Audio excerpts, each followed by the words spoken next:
whenever যুক্ত রয়েছে I go to visit the factory I. তাহলে এটি একটি কমপ্লেক্সের অংশ দেওয়া রয়েছে। কিরকম, যে এটি একটি বলতে পারি সেটি একটি কমপ্লেক্সের অংশ অথবা সাবঅর্ডিনেটের অংশ। ওআর ডিআই এনএটি, অথবা বলতে পারি কন্ডিশনাল। তাহলে যেহেতু হোয়েনিভার যখনই আই গো টু ভিজিট, গো মানে যাওয়া, টু ভিজিট পরিদর্শন করতে যাই দ্য ফ্যাক্টরি আই, তাহলে যখনই আমি কারখানাটি দেখতে যাই আমি শ্রমিকদের খুব ব্যস্ত দেখি, তাই তো? তাহলে হোয়েনিভার দ্বারা যুক্ত রয়েছে। আচ্ছা, হোয়েনিভারের পরে সাবজেক্ট ব্যবহৃত হয়েছে, এরপরে ভার্ব ব্যবহৃত হয়েছে। এই ভার্বটি প্রেজেন্ট টেন্সে রয়েছে, মানে গো এখানে মেন ভার্ব হিসেবে ব্যবহৃত হয়েছে। গো, এই গো কে দেখে বোঝা যাচ্ছে সেটি PRESENT প্রেজেন্ট। তাহলে হোয়েনিভার যুক্ত প্রেজেন্ট টেন্স শর্তমূলক অংশ। এরপরে একটি প্রিন্সিপাল অংশ ব্যবহৃত হবে। এই প্রিন্সিপাল অংশ অথবা প্রিন্সিপাল ক্লোজ যেটি ব্যবহার করব, এই ক্লোজটিও ব্যবহার করতে হবে সেটি প্রেজেন্টে। তাহলে আমরা লিখতে পারি ফাইন্ড দ্য ওয়ার্কার্স। আই যেহেতু ব্যবহৃত হয়েছে, আই সাবজেক্ট, আইকে আমরা বলবো এখানে সাবজেক্ট। তাহলে ফাইন্ড খুঁজে পাই, FIND ফাইন্ড দ্য ওয়ার্কার। কারদেরকে খুঁজে পাই? শ্রমিকদেরকে খুঁজে পাই। ফাইন্ড দ্য ওয়ার্কার্স বিজি, মানে তাদেরকে আমরা ব্যস্ত দেখতে পাই। ফাইন্ড দ্য ওয়ার্কার্স বিজি বলতে পারি, অথবা ভেরি বিজি বলতে পারি, তারা খুবই ব্যস্ত থাকে।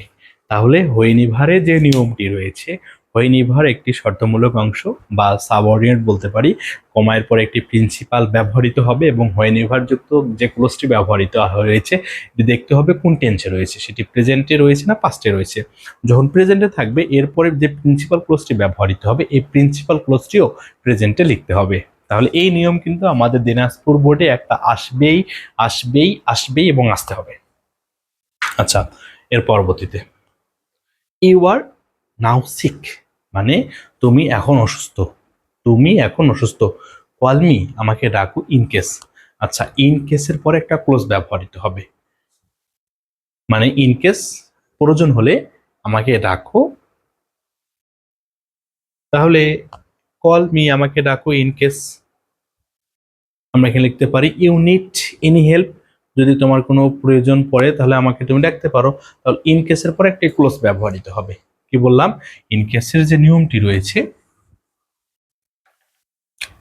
INCASE, ইন কেসের পরে ক্লোজ CLAUSE, এবং দেখতে হবে ইন কেসের পূর্ববর্তী যে ক্লোজটি ব্যবহৃত হয়েছে, যে কল মি, আমাকে ডাকো, প্রেজেন্ট টেন্সে রয়েছে, তাই ইন কেস যুক্ত যে ক্লোজটি ব্যবহার করব সেটিও প্রেজেন্ট টেন্সে লিখব, যে এবং এরপর একটা ক্লোজ লিখতে হবে ইউ নিড এনি হেল্প। ওকে, আর হচ্ছে আচ্ছা ঠিক আছে, আমরা লিখতে পারি ইউনিট, তোমার প্রয়োজন যদি হয়, UNEED এনি হেল্প। তাহলে ইনকেস যুক্ত পূর্বের অংশ যে টেন্সে থাকবে ইনকেস যুক্ত পরবর্তী অংশ ঠিক একই টেন্সে লিখতে হবে এবং এরপরে একটি ক্লোজ ব্যবহৃত হয়। দেন আরেকটি কোশ্চেন, সেটি হচ্ছে শি কনফিউজড দ্যাট। আচ্ছা, she confused that so he pardoned her, মানে তাই তাকে ক্ষমা করলো, সে স্বীকার করলো যে সে ভুল করেছিল। She confused, confessed, confessed, confessed that, confuse না এখানে, কনফেসড দ্যাট শি, মানে সো তাই, হি পারডোনেট হার, মানে তাকে ক্ষমা করা। তাহলে এরপরে দ্যাটের পরে আমরা জানি এটা একটা ন্যারেশনের অংশ, দ্যাটের পরে কি ব্যবহৃত হবে, যেহেতু সেটি পাস্ট টেন্সে ব্যবহৃত হয়েছে, দ্যাটের পূর্বে কোন টেন্স ব্যবহৃত হয়েছে, পাস্ট ইনডিফিনিট টেন্স, তাই দ্যাটের পরে পাস্ট পারফেক্ট টেন্স ব্যবহার করতে হবে। তাহলে আমরা যদি পাস্ট পারফেক্ট টেন্স ব্যবহার করি তাহলে she had done the wrong, she had done the wrong, অথবা ডন, ডান বলি আমরা, she had done the wrong. মানে আচ্ছা, এই যে দ্যাটের যে নিয়মটি রয়েছে, দ্যাট এর পূর্বের একটি ক্লোজ, সেটি পাস্ট টেন্স ইনডিফিনিট টেন্সে ব্যবহৃত হয়েছে, তাই এরপরে পাস্ট পারফেক্ট টেন্সে লিখতে হবে।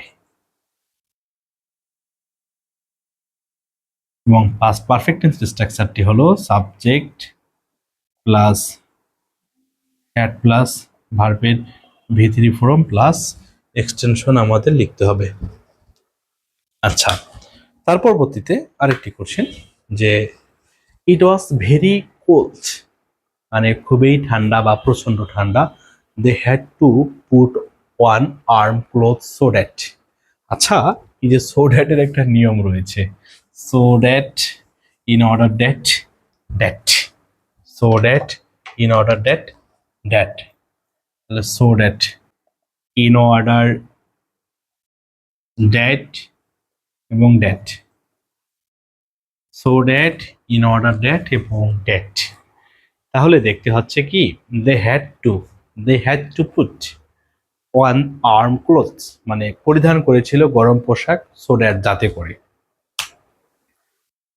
আচ্ছা, এখন দেখেন যে সো দ্যাট এর পূর্বের অংশ অনেকেই বলবে সেটা কোন টেন্সে রয়েছে, পাস্ট পারফেক্ট টেন্সে রয়েছে, কিন্তু না, হ্যাড এর পরে ভার্বের হ্যাড এর পরে এক্সটেনশন রয়েছে, তাই সেটি পাস্ট ইনডিফিনিট টেন্স।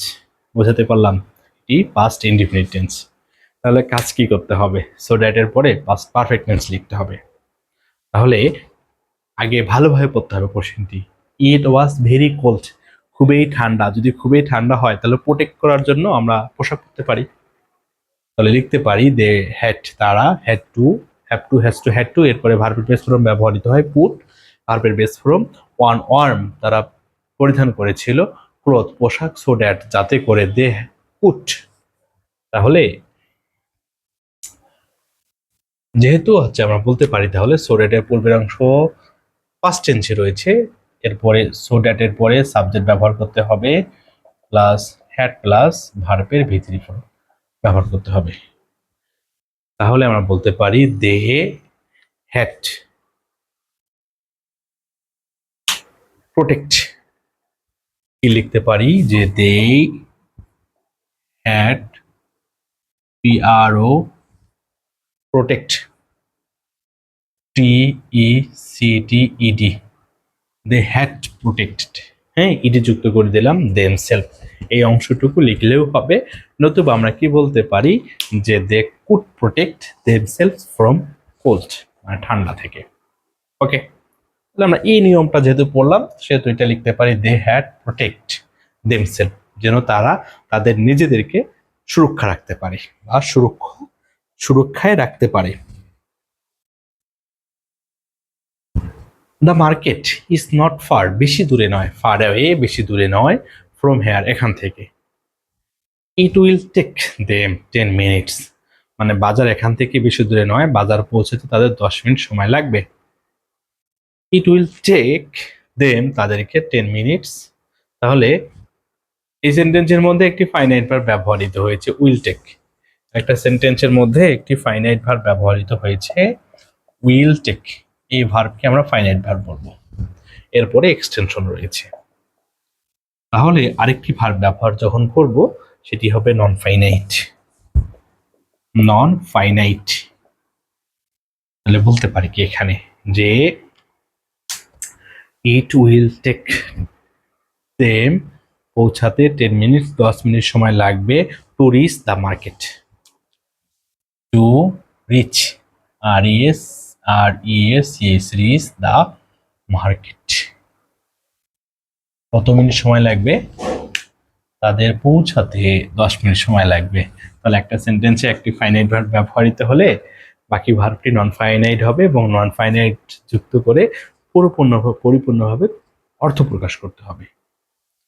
ওকে, এবং এটা উদ্দেশ্য বোঝাচ্ছিল। The man tried hard and soul, চেষ্টা করে, রাইট মানে চেষ্টা করেছিল, past tense, hard and soul, hard and soul মানে প্রাণপণে, টু গেট দ্য জব, এখানে আই অফ না হয় এটা হচ্ছে জব, বাট কুড নট, লোকটি প্রাণপণে চেষ্টা করেছিল চাকরি পাওয়ার জন্য কিন্তু পারেনি। Had he got the job, মানে চাকরিটি পেলে সে খুবই খুশি হতো। হ্যাটের পরে যে হ্যাড প্লাস সাবজেক্ট প্লাস ভার্বের ভিথিরি, এটি হলো থার্ড কন্ডিশন। যেহেতু থার্ড কন্ডিশন তাই এক্সটেনশন যদি ব্যবহৃত হয় হতে পারে কমায়ের পরে সাবজেক্ট ব্যবহার করতে হবে। প্লাস উড, পুট, মাইট এদের সঙ্গে হ্যাভ যুক্ত করতে হবে। প্লাস ভার্বের ভিথিরি ফর্ম প্লাস এক্সটেনশন। তাহলে উড পুট মাইট এদের সঙ্গে আমরা যুক্ত করব হ্যাভ প্লাস ভার্বের ভিথিরি ফর্ম প্লাস এক্সটেনশন। তাহলে বলতে পারি he would have been very happy.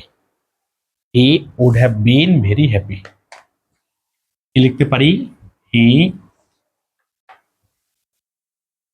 Would have বিন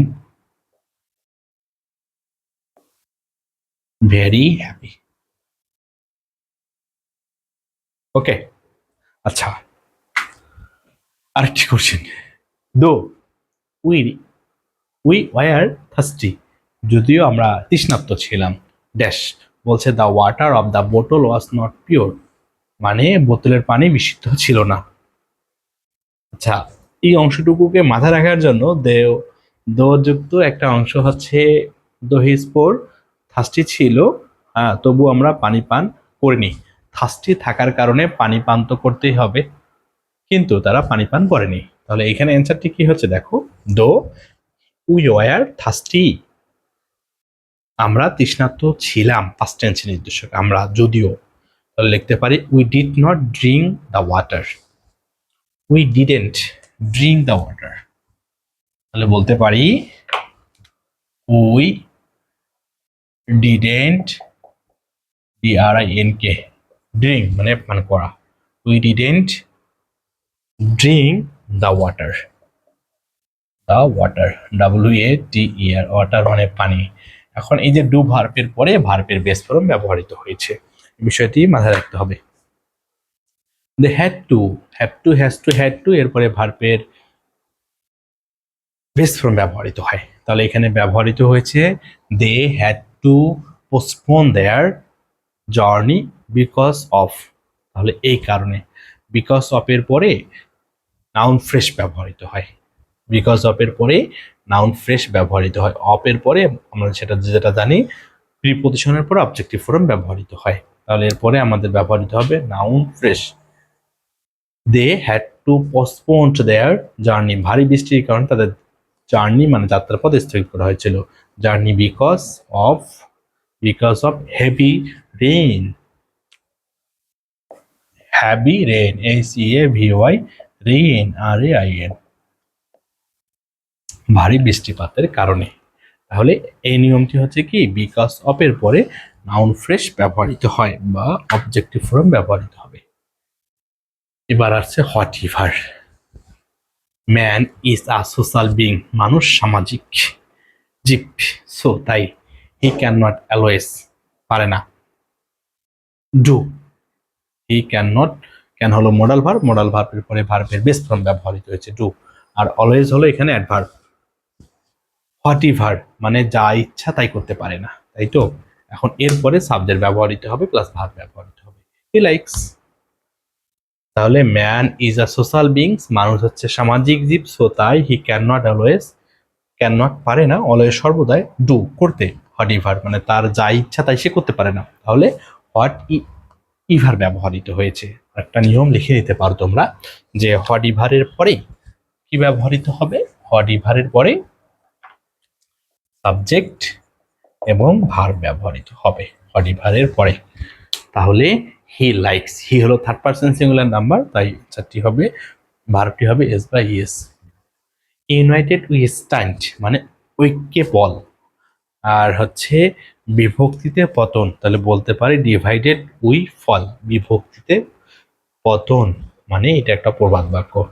তাহলে এ পর্যন্তই মনে হয় শেষ, দেখা হচ্ছে নেক্সট কোনো ভিডিওতে। তোমরা অবশ্যই অবশ্যই ভালো থাকবা, সুস্থ থাকবা, সুন্দর মতো থাকবা। আসসালামু আলাইকুম, আল্লাহ হাফেজ।